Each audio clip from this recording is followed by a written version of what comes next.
Square Peg Podcast. Commencing Season 2. Mold breakers, trailblazers, and takers of roads less traveled. And we're here to tell their stories. The Square Peg Podcast. Here's your host, Andrew Lawrence. Not all of us look the way the world expects us to look, think as the world expects us to think, or arrive at our destination the way the world expects us to. On the Square Peg Podcast, we give a voice to mold breakers, trailblazers, and takers of roads less traveled. I'm your host, Andrew Lawrence, and thank you to the Searchlight Needles for getting us started as always. The hashtag Needles aren't just a quartet of middle-aged, overweight, and balding El Paso. Robert Martinez, Josh Smith, Adrian Ortiz, and David Syons are four really fantastic guys who hold down jobs and take care of families during the week, and they rock out on the weekend. You can find them on the web at www.searchlightneedles.com. You can find them on Facebook, and you can download their album on all streaming services. Our guest today is history professor Dr. Timothy Nelson. Dr. Nelson's multifaceted work concerns racism, ambition, and the search for opportunity. These themes were revealed in his 2015 PhD dissertation, The Significance of the Afro-Frontier. Dr. Nelson was born in South Central Los Angeles and raised in Compton during the 1990s in the wake of the race and class-based conflict with the Los Angeles Police Department. He earned his PhD from the University of Texas, El Paso. Welcome to the podcast, Dr. Nelson. Hello. Thank you for having me. We are so glad to have you here finally. I've been looking forward to this, the whole off-season. It's been a busy off-season. There is an off-season. We are in the midst of Season 2 here in the Southwest, the Square Peg Podcast. I'm glad to have you here. I'm glad we're able to do this. Distance is not an issue, obviously. Things are real challenging now with COVID and not being able to get together in person with people. Right. And I imagine there've been maybe some challenges for you with the work that you're doing, but hopefully it hasn't been too bad. You've been able to continue up with the research you've been doing. How's that been going? Oh, it's actually exponentially grown because I've always operated in the virtual world. So now, since everyone else is in the virtual world with me, it's been exponential growth since the pandemic started. So do you feel like people are a little bit more accessible to you? Yeah. Well, that's good to hear. You know, few people think of the U.S. Southwest when the subject of Black history comes up. And conversely, few people think of Black history when discussing the history of the United States Southwest. How did you first hear about Blackdom, and how long was the process of you deciding that this was going to be the focus of your research? I came in a few different directions. And, you know, with U.S. history, we all get this false sense of direction. Like for example, the U.S. Southwest was also Mexico's northern frontier. So when I first heard about Blackdom and I listened to the stories of Blackdom, I wasn't all that impressed. But I also came at it from another direction, which was as a poor college student, and my dissertation chair said, hey, you got to do something local if you're going to finish it. So Blackdom became my project. And so as I started looking at it, I realized that the stories told about it wasn't the full narrative. And that's when I really came to want to be a part of discovering Blackdom. I was thinking, I think you and I have discussed before, and we'll talk about it a little bit later, how I first heard the word Blackdom. But I mean, where did the first time, do you remember the first time you actually heard the word Blackdom or read it somewhere or had it introduced to you? That's what it was introduced to me by someone who became my dissertation chair, Dr. Jeffrey Shepard. He's at UTEP now, and I think he lives in Las Cruces. I'm sure he lives in Las Cruces. I heard about it when I was getting my PhD. I heard nothing about it the whole, decade I was in Las Cruces. I'd never come across it. And I studied Black history at New Mexico State. So that ought to show you, there was something else going on. So you actually got into your PhD program not knowing exactly what you were going to write the dissertation on? Oh, yeah. Usually, let's just put it like this way. Few people go in knowing what they're going to do, and the people who know what they're going to do usually change. And if you don't, you'll get through pretty quickly. But 9 out of 10 people are going to have to revamp what they thought they were going to do. So yeah, it's always a nebulous space when you join a PhD program. That's very interesting because I had never really given that any thought. And, my education formally, my formal education finished at the bachelor's degree level, but I was always under the impression that at least the leap from the master's to the PhD, there was some sort of continuity in that you would write your master's thesis on something and then expand upon it with your PhD. But I'm learning today that's not actually how it goes.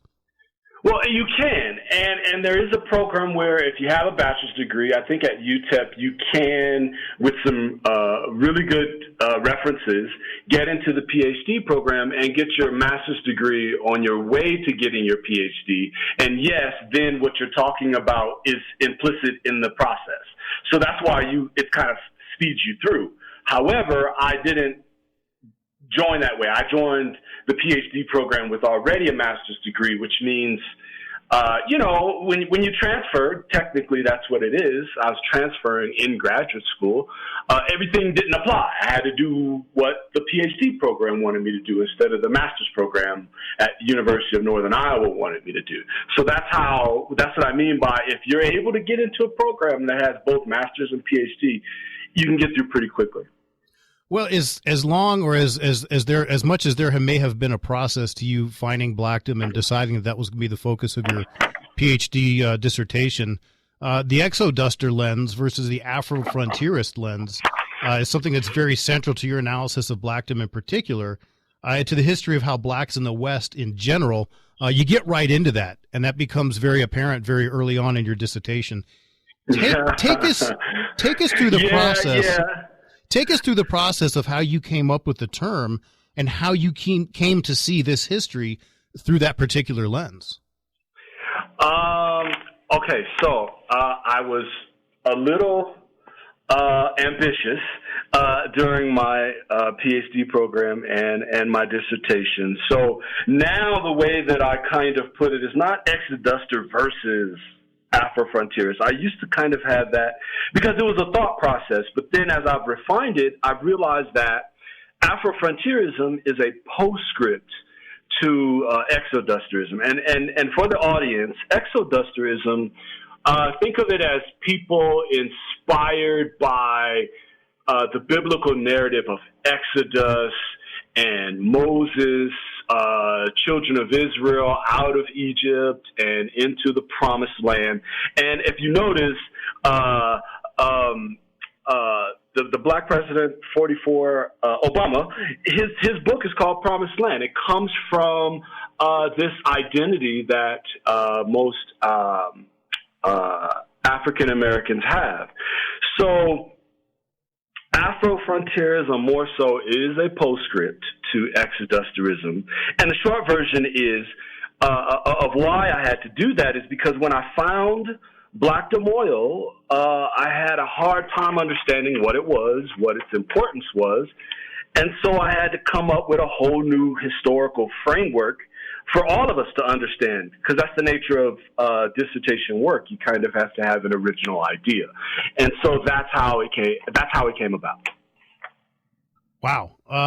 So the Afro, you've given us an idea, an example of the exoduster with the biblical reference. Could you be a little bit take us a little bit more specifically into what you mean by an Afrofrontierist? Oh, okay. Now, I'm going to do something that most historians don't do. I'm going to give you a very elementary analogy here. Well, that's why we're having you on the show, because you do things that most historians don't do. All right. So I was listening to students of mine, and they started talking about the Illuminati. And so as I investigated further, I found that to be analogous of what Blackdomites did. They formulated an Illuminati, and for me to translate that to academia, that's where I begin to talk about Afrofrontierism. It is a unique set of ideas because of the circumstances that transform an individual into something different. So they went from being black people to being Afrofrontiers. They were something different when they decided to become Blackdomites and create the Blackdom Townsite Company. Well, the duality of owning land in Blackdom but living in Roswell. You've explained it as somewhat of a necessity in making a living was done at jobs outside of the town, and the investment in Blackdom was done sort of on prospect, if you will. Was this the plan all along, or was it kind of figured out as people went along? How did the Homestead Act of 1912 change this, if at all? Oh, wow. Okay. That's a lot.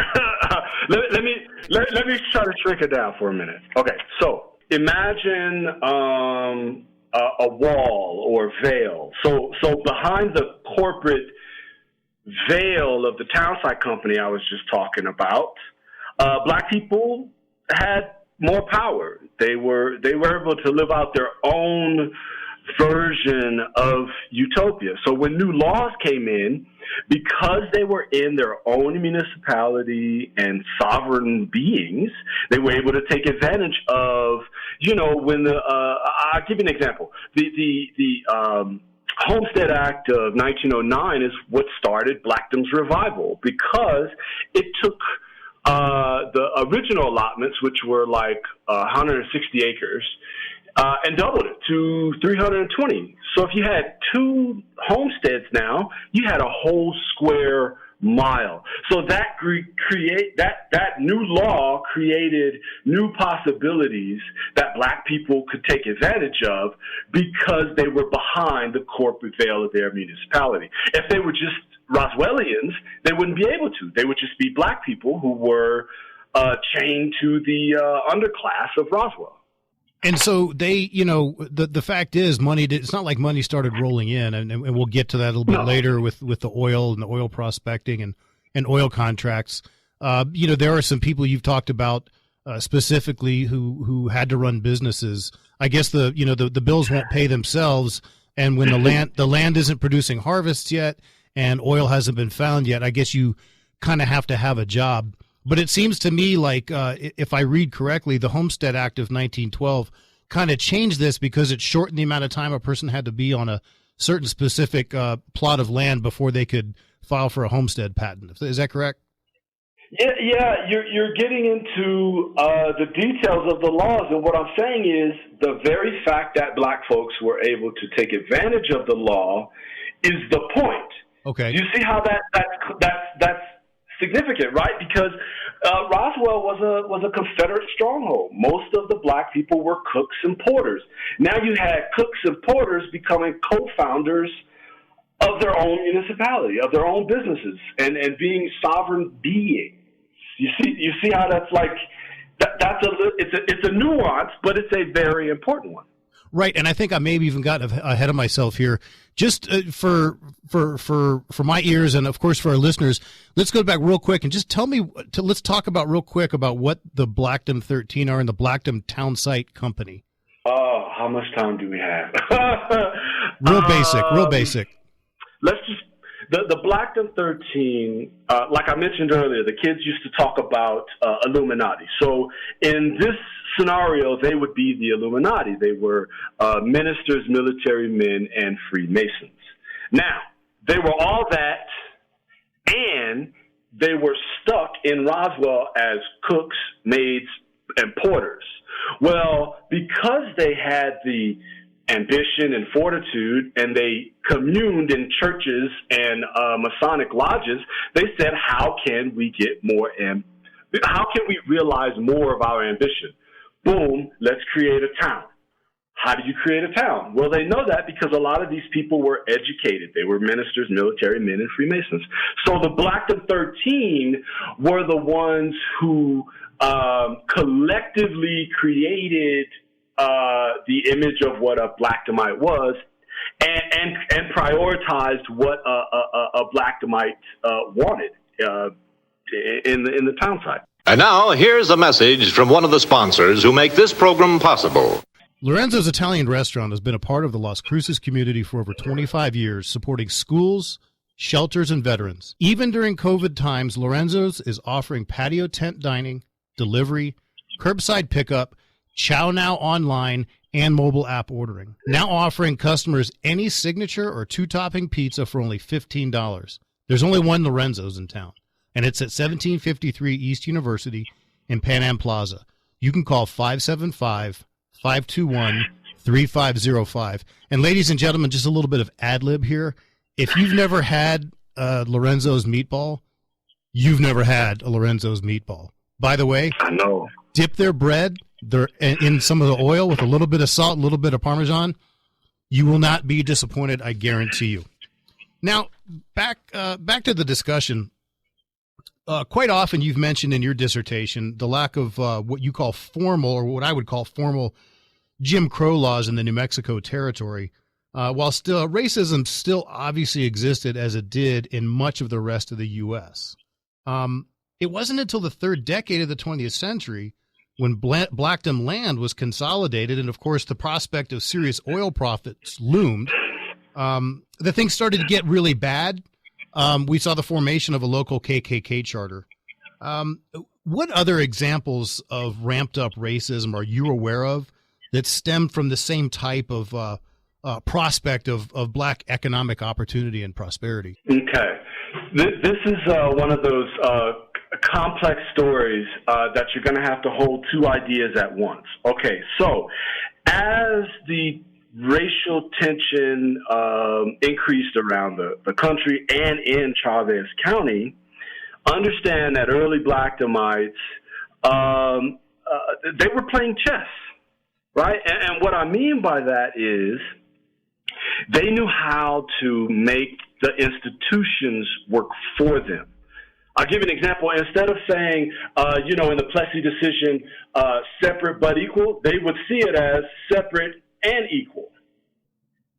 In other words, there was a way to turn around whatever the worst that laws had to throw, because in the territory, there was no actual Jim Crow laws or enforcement. So they were able to use that to their advantage. Basically, they go ahead. Well, no, it seems to me that it's pretty clear that, saying people are equal is one thing, or having a lack of a formal system of tiered classes in society is one thing, but it's not until the prospect of people actually having what really gives people power in this country, money, seems to be the impetus for, wait a second, now we got to do something about it. I mean, we say it's equal, but now that there's green involved, and that's the idea I'm kind of getting. It seems pretty obvious. Okay. Here. So what Blackdom? So let me show you the chess that they played as they knew this was happening. Blackdom Oil was announced in the Roswell Daily Record, December 31st, 1919. By the summer of 1922, Blackdom sold its church and half of its residents moved completely out of the county, and the rest of them basically blended into Roswell. Nevertheless, they still remained to get their royalties. So the town existed virtually, and they were still getting money in Roswell and in Dona Ana County. Who was working the oil, though? So what would happen is there would be an exploration company that would come from New York, Los Angeles, Oklahoma, or even local exploration companies like the Mescalero Oil Company, yada, yada, yada. They would come and lease the land. So basically the land that Blackdomites had was collected in paperwork and put into a bank in Roswell, and then in Roswell, someone would come and pick up that paperwork and say, oh, okay, I will lease this, pay the bank the money, and then the royalties would be distributed based on the leases of the land that was collected at the bank in Roswell. So it was the out-of-town exploration companies who actually did the drilling and the welding and all that stuff. Well, right around the same time, and I don't recall the exact same year, you do make mention of the Tulsa massacre that happened in Oklahoma, and how black money in many instances had been reinvested in the black economy. And this reminds me a lot of, my studies in history. Booker T. Washington seemed to have a particular and probably competing idea with W.B. Du Bois at the same time about how the black community in the United States was going to advance the reinvesting in black institutions seemed to be more along the lines of what Booker T was all about. Am I tracking correctly? You tracking. You see, this is the postscript part. Instead of choosing a horse, to run in a particular direction, what I try to do with Afrofrontierism is show that all of Booker T. Washington, Du Bois, I could go down. There's a whole list of them, Marcus Garvey, so on and so on. They were all a part of one intersectional blackness that influenced black people. There was, like I said, there's a Blackdom 13, not just one leader of Blackdom. All of these ideas from different states, different institutions came together, and the ones that worked well together is what you saw in Blackdom. So yes, Booker T. Washington was there, but he was there with his whole cohort, even the ones that disagreed with him. Well, I mean, we talk about the name that comes up. It seems to me most often, as far as if we're going to talk about our leading men, it's Frank Boyer, and Frank Boyer left for what we call either better or more consistent farming opportunities in Dona Ana County right around the time that it appeared that the oil boom was about to reap some really good financial benefits on the land in Blackdom. Why not settle in Dona Ana County to begin with? You would think that time that farming might be a more consistent or predictable, for lack of a better term, a route to put down or a place to invest one's money. Okay, yes, individually, maybe, but remember they were also focused on Afrotopia. Right? They didn't just want one person with a land or a piece of land or a lot of land. What they also wanted was a collective land that they can control from top to bottom, as high up as county level municipality. So, yeah, sure, maybe he could have gone to Las Cruces early or well, actually he couldn't because they had Jim Crow laws that were informal that would have kept him from it. In other words, he couldn't engage Las Cruces or Dona Ana County in the same way he could Chavez County, in part because there was no veil. He was just a black person in Las Cruces, but in Chavez County, he was a Blackdomite. Okay, maybe that leads me back to why Blackdom in Chavez County and not Dona Ana County. You just mentioned something about there being probably more formal or closer to formal Jim Crow laws. Was that the driving force to go to Chavez rather than Dona Ana counties? Oh, no. To go to Chavez County is because Chavez County was the economic engine of New Mexico at the turn of the 20th century. I mean, the first car was in Roswell in 1901. They had electricity and gas and all this other stuff that was working well. They had the latest. They had also some of the wealthiest cattle barons of the era, wealthy railroad executives in Roswell. So black people also followed where economic opportunity was at the time. And so Roswell's southeastern New Mexico, the Pecos Valley region, that became the place to go, if you're following opportunities. So. And Boyer wasn't necessarily tied to Blackdom in the early goings to begin with. If I remember correctly, sometime between 1903 1909-ish, he spent quite a bit of time as a carriage driver, some sort of chauffeur for a colonel, a famous colonel, right? Correct? For Judge Freeman, District Judge Freeman. Okay. And how long did he do that? What was the benefit to that? Was it basically that, or have a job in Roswell while we were waiting for Blackdom to kind of to come to fruition? So the idea of Blackdom was definitely established September 5th, 1903, with the Articles of Incorporation. At the same time, you needed money if you were going to prove up land in order to have a homestead, and so all of the people, every single one of them who signed the Articles of Incorporation, kept their job. So if they were a cook, they were a cook in Roswell and also a co-founder and homesteader in Blackdom at the same time, simultaneously. So Okay. So yeah, and Boyer was one of the models for that. And I don't want to beat this to death, but I when it comes to forming the Blackdom 13 or forming a Townsite, were there possibilities in Dona Ana County to do something similar? Maybe not for oil, because we don't have in Dona Ana County the oil resources that, of course, Eastern New Mexico does. But would it have been possible to do some sort of collective with regard to farming or anything else? They did Envato. They did Envato. But it was just a different. It was just a different. How do you put it? The Envato, their presence didn't necessitate them to create some Blackdom type veil. Okay. They were able to engage as human beings as fully as they wanted to in the outskirts of Dona Ana County, and so they just did what they did, and it was cool, and they had their own utopia. But to go into a Confederate stronghold like Chavez County, they needed that veil in order to deal with white people.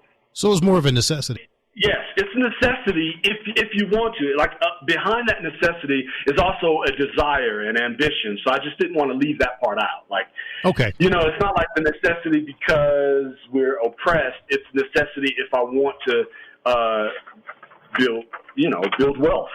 Well, Dr. Nelson, it doesn't seem like it was. It took almost towards the very, very end of your dissertation for the words or the term Black nationalism to even appear. But you're seeing this westward move through the lens of Afrofrontierism. Seems to me to be a really similar concept. Is this, am I right? Am I wrong? You're right on the money. What I want you to see in the dissertation is that it was implicit. If you go back to the works of Wilson Moses, for example, in Afrotopia, he talks about Black nationalism being a product of slavery. Well, I'm not talking about slavery. I'm technically talking about the postscript of slavery, right? So implicit in what they were doing after slavery was a form of Black nationalism. So, yeah, it was implicit. Well, I'm actually really looking forward to this next kind of topic. You've obviously produced scholarship that's been published and shared in professional journals by means traditionally associated with people who have PhDs. But how have you been able to share the story of Blackdom? I was going to say your story, but your story, the story of Blackdom beyond the traditional kind of stuffy scholarly audience? Movies, TVs, plays, Facebook, Twitter, Pinterest, Tumblr, YouTube, Santa Fe, New Mexican, WHA, public and private events. I have tried to put it where the people are. And all you have to do on social media is follow one of my major hashtags. I mean, the complex things that you and I may be discussing right now, it's just going to appear differently when you see it on social media. You'll just see it as either funny or not, or is that a cool shirt or not, right? You make those simple decisions, but behind it, it's a consciousness on display, a Black consciousness on display, a Black nationalist consciousness. No, a Blackdomite consciousness on display. And is there any kind of measurable way other than likes or comments for you to get an idea of how many people you're reaching through those means? Well, I mean, I guess if I was, rich, I could probably, that could be a measurement, I guess. If I can get a whole lot of money. No, not really. It's kind of like the dissertation that few people read fully. I'm glad you did. It still exists. You know what I mean? That's kind of how I approach it. But I really would like, if anyone wants to share, like, comment, do any part of it. I would really appreciate it. It would be helpful. Well, and before we let you go, I'm going to give you an opportunity to kind of let everybody know how they can learn more about Blackdom. And believe me, I've been following this for quite a while, and there are quite a few different avenues. Right? one of the things that I try to do when I introduce people to Blackdom and me is I have them Google hashtag Giggle My Ass Off. Completely spelled out, no spaces, and just the hashtag in front or the pound sign, depending on if you're digital or not. Right? I think I've seen that and hashtag. When you do that, it begins the rabbit hole. You begin to understand that, all of these things are deliberate. And then if you were to compile enough of them, you would see the Afrofrontier thesis in motion. So hashtag Giggle My Ass Off is a bit of a gateway, you're saying? Yes. Okay. I use that when I talk to middle schoolers. They usually like it. If you just said ass, I'm sure middle schoolers would get a kick out of that. And now a word from our sponsor. That's right, we have sponsors now. Have you experienced pain in your lower extremities, even your hips or lower back after standing or walking? Your feet may not fit into your shoes or on the ground properly. Soul Man Foot Insoles, with 30 years experience making people's feet feel more comfortable, can help. Henry Soulman Veloz is the official insole provider for UTEP Athletics and has made custom insoles for my athletic, casual, dress shoes, and work boots for 15 years now.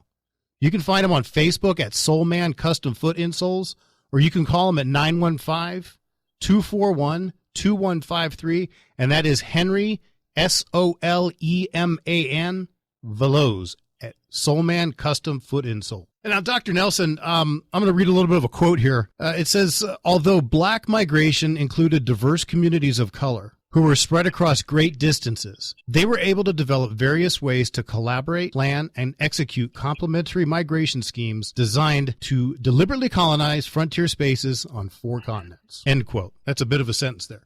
Can you give some examples of maybe some other places throughout the world, not even on North America, where this has kind of been the case? Oh, yeah.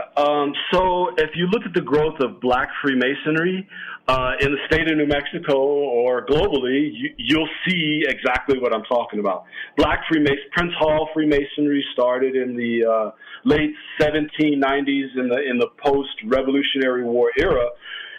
You'll see wherever black colonization like Blackdom was, you'll see Black Freemasonry, but you'll also see Black Freemasonry in other places.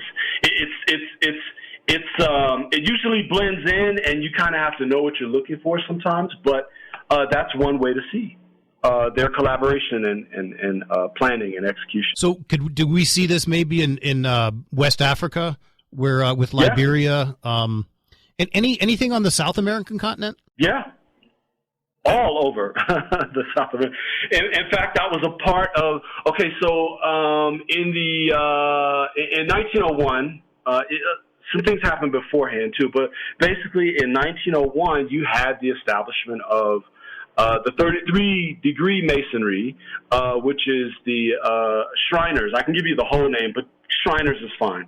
And part of their charter was both North and South America. Where in South America? I'm thinking Brazil. I know that there's Brazil, Peru. Just go through every. Okay, so every incorporated country has a Black Freemasonry, and what you will find in New Mexico is that generally every major county or municipality has a Black Freemason lodge. But if you flip it to the other side and look at white Freemasons, for lack of a better term, you would see that in every county there's a Black Freemason or a white Freemason lodge. So Freemasonry is a part of the institutional colonization of territory and spaces. Sometimes, again, I'm trying not to get into it looking like a conspiracy theory. I'm just saying that that's the fact. That's how it happened. Well, no, you talk a lot about Freemasonry and Black Freemasonry, and it would seem to me it would make sense, at least at the time of Blackdom, we would have these separate lodges. Am I on the right track? Oh yeah, they had separate lodges as early as 1780. I don't want to get the date wrong. 1780s, 1790s with Prince Hall Freemasonry. But of course, in 2020, we're not perfect. We're certainly not in a post-racial world or post-racial America. But I would imagine that one of the terms that's stuck with me from a social class I took in college was parallel institutions. I would imagine that I would imagine probably in the American South, in the Deep South, we probably more likely to see black Freemason lodges even to this day. Yes, and you see how Georgia changed over. You see that in the last election. That was a product not only of black Freemasonry, mostly intersectional blackness, but black Freemasonry was a key part of it. Not as a hands behind like some magical curtain, but their associations. They may not, just their associations in general. They work together, they have trust in each other, and it helps to build community, and we can go on and on about the kind of community it builds, the society based on trust and rules and a singular understanding of the universe. You know what I mean? Like, these things were really important. And so what you see in politics is the workings of black Freemasonry a lot of times, or at least black institutions and organizations. Right. Well, we seem to be kind of, talking to a history professor, we seem to be kind of working our way up a little bit closer to present day, which kind of brings me to what I've got, what I want to close out with. A lot of times we hear people talk about the saying that we've all heard that, and it goes something like forgetting history and being doomed to repeat it and things like that. What specifically to the experience of Blackdom, how does that influence us almost a century later? And what are the most important lessons from Blackdom that we really, really shouldn't forget? Oh, when Barack Obama was elected, I had little historical reference for him becoming the leader of the free world. So to keep an open mind is kind of the beginning of this.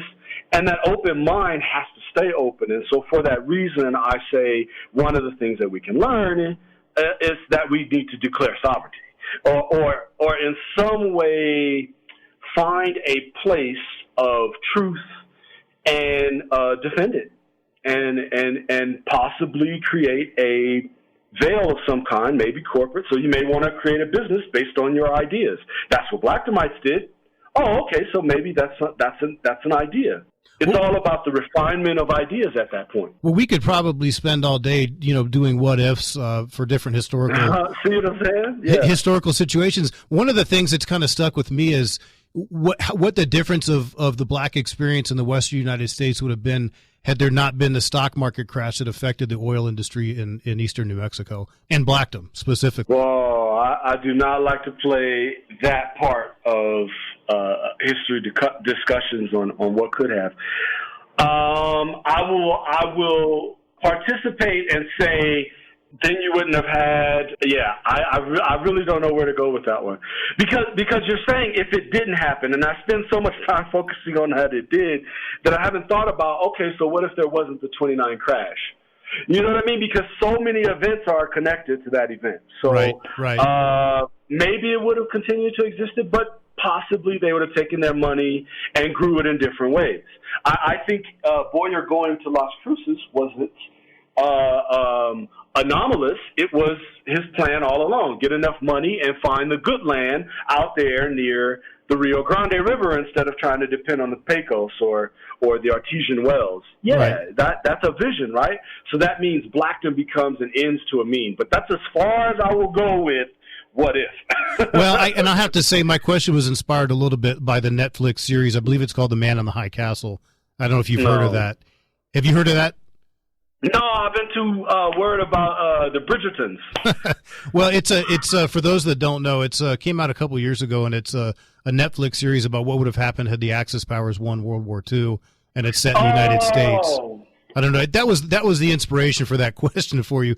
But we're getting to the end of our time here. I want to give you an opportunity. One of the things I like to ask all my guests is, do you listen to any podcasts? And if you do, what are some of your favorite ones? I'm sorry. I don't listen. I have not listened to any podcast because I'm writing. I'm in the middle of a manuscript, and I'm afraid of too much being, taking in too much because I don't want it to pollute something I say, and it, so I'm kind of keeping those out. But if I were to, I would start with the Tupac one. I can't remember what it was. But there was one I wanted to that had to do either with Tupac's murder or something to that effect that I wanted to see. That's the one I wanted to listen to. That's the only one I know about too. Okay. Oh, wait. Right. And then there's TI's Expeditiously that I've seen, but I've been avoiding because I don't want to, you know what I mean? Again, I want to have my own thoughts right now. I got you. Writing this manuscript. Well, before we go, Dr. Nelson, do you want to go ahead and as many as you can rattle off, do you want to just give our listeners some ideas of how they can follow you on social media, where they can follow you online, and where they may be able to find something they might want to wear at the Blackdom store? The best thing to do is to visit blackdomthesis.com. If not, you can also visit blackdomthemovie.com, or you can visit afrofrontier.com or Blackdom Clothing. I mean, what I'm saying is we're accessible. If you Google Blackdom and you can't find us, you need to get a new Google machine. I'm just saying. I had met you, and I knew that you were a historian. I didn't really know what you were studying, but a mutual friend of ours for about the last 2 years has put hashtag Blackdom on every Facebook post he's done, and that kind of got my interest going. Yeah. So it works. The shirt. He did a whole photo shoot with the Blackdom shirt. Y'all got to get one. It's hot. Well, my wife's got one. Oh yeah, see, you know what's up. We're consumers and we're followers of Blackdom and all things Blackdom. Dr. Nelson, thank you so much for being my guest on the podcast today. It's been a pleasure. We could spend hours and hours and days talking about this stuff. I thoroughly enjoyed reading your dissertation, and it opens up all kinds of new ideas and doors in my mind.